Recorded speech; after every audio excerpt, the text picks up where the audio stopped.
Hello everyone, welcome back to another video. Today I will show you how to disable keyboard sound on Android. So open your settings and click to sounds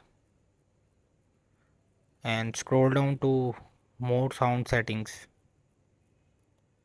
So click to more sound settings